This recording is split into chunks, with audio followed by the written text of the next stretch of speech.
Hello, welcome to Story Time with Natasha. Tonight I am going to be reading a short story that I wrote myself called Two Callous Uncles Cooking to the Beat.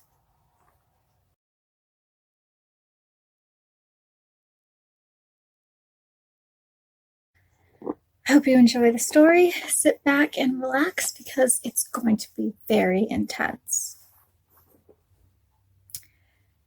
Annabelle Platt looked at the enchanted knife in her hands and felt active. She walked over to the window and reflected on her dull surroundings. She had always loved magical New York with its substantial, stagnant swamps.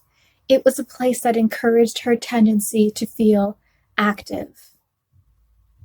Then she saw something in the distance, or rather, someone. It was the figure of Alice Plum. Alice was a forgetful author with sloppy legs and dirty fingers. Annabelle gulped. She glanced at her own reflection. She was a stupid, funny tea drinker with ugly legs and tall fingers. Her friends saw her as a poor, purring painter. Once she even revived a dying kitten. But not even a stupid person who had once revived a dying kitten was prepared for what Alice had in store today. The sun shone like walking donkeys, making Annabelle healthy. As Annabelle stepped outside and Alice came closer, she could see the curvy smile on her face. Alice gazed with the affection of 7,616 gracious, naughty koalas. She said in hushed tones, "I love you, and I want a fight." Annabelle looked back, even more healthy, and still fingering the enchanted knife. "Alice, I admire your eyebrows," she replied. They looked at each other with lonely feelings, like two frail, fresh foxes swimming at a very hopeful snowstorm, which had jazz music playing in the background and two callous uncles cooking to the beat. Annabelle studied Alice's sloppy legs and dirty fingers. Eventually, she took a deep breath. "I'm sorry," began Annabelle in apologetic tones, "but I don't feel the same way, and I never will. I just don't love you, Alice."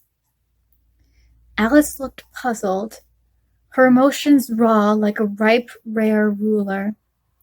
Annabelle could actually hear Alice's emotions shatter into 4,345 pieces. Then, the forgetful author hurried away into the distance. Not even a cup of tea could calm Annabelle's nerves tonight. The end. I hope you all enjoyed this reading of my short story that I've worked very hard on for the past 10 years. It's been very great spending time with you tonight. Have a great night. Bye. If you've stuck around this long, you get a sneak peek at my next story, a dystopian novel called 2022, Year of the Racist Giraffes. Nuclear war has destroyed the world as we know it. The year is 2022. Canada is a terrifying place ruled by racist giraffes. Once glorious, the Grand Canyon is now frozen. Intuitive nurse, Lady Susan Sweet, is humanity's only hope. Susan finds the courage to start a secret revolutionary organization called the Freedom Fighters. The fight is jeopardized when Susan is tricked by cold-blooded private detective Sir Roger Vader and injures her foot. Armed with oxygen tanks and flippers, the Freedom Fighters try their best to save mankind. But can they defeat spiteful, racist giraffes and restore the Grand Canyon to its former glory?